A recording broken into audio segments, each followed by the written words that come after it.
तर लॉन्चमध्ये आराम केल्यानंतर आता आम्ही बँगलोरमधून लंकावीसाठी निघालो होतो.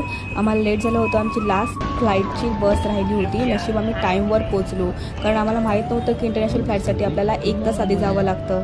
आणि फायनली आम्ही पोचलो. घाईघाईने लगेचच उतरलो आणि मग प्लेनमध्ये जाऊन बसलो. आणि प्लेनमध्ये जाऊन बसल्यावर लगेचच आम्हाला सूचना झाली 1-10 मिनिटातच की बेल्ट लावून घ्या. आम्ही बेल्ट लावून घेतला. त्यानंतर लगेचच प्लेन जे आहे ते रनवेवर निघालं. आणि मग आम्ही व्हिडिओ शूट करायची. मग आमची खूप घाई झाली आणि पटापट थोडासा व्हिडिओ शूट केला आणि मग आम्ही निघालो लंकावीसाठी. Let's go towards Langkawi. तर तुम्हाला एक गोष्ट सांगायची आहे की इंडिगोवाले आता भरपूर कंजूस आहेत as compared to Singapore Airlines. Singapore एअरलाईन्सवाले आहेत ना, तुम्हाला फ्रीमध्ये चहा, कॉफी, ड्रिंक, वाईनसुद्धा ऑफर करतात. जे काही ड्रिंकमध्ये अवेलेबल आहे ना ते लोक ऑफर करतात. बट इंडिगोवाले एवढे कंजूस आहेत की तुम्हाला ते फक्त पाणी देतात. आणि तेवढंच आम्ही घेतलेलं, कारण आम्ही ऑलरेडी भरपूरच खाऊन निघालेलो होतो.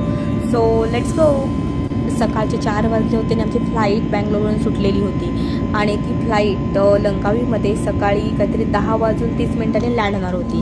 तर तुम्ही बघू शकता आता वाजलेले आहेत 5:45, जे की मोबाईलमध्ये दिसते as per Indian time.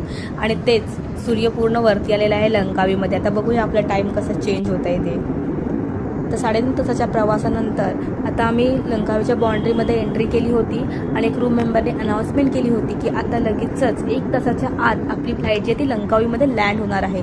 So सगळ्यांनी बेल्ट बांधून घ्या. तर आम्ही सुद्धा आमचे बेल्ट वगैरे बांधून घेतले आणि आम्ही रेडी झालो लँडिंगसाठी. Indigo standard time. We welcome you to Langkawi. We request you to close the window shades and open the air vents after the doors open. Thank you. So finally we are landed in Langkawi. भेटूया आता next ब्लॉगमध्ये. आता लंकावीमध्ये आम्ही काय काय करणार आहोत हे सगळं मी आता नेक्स्ट ब्लॉगमध्ये एक्सप्लोर करणार आहे. So bye bye.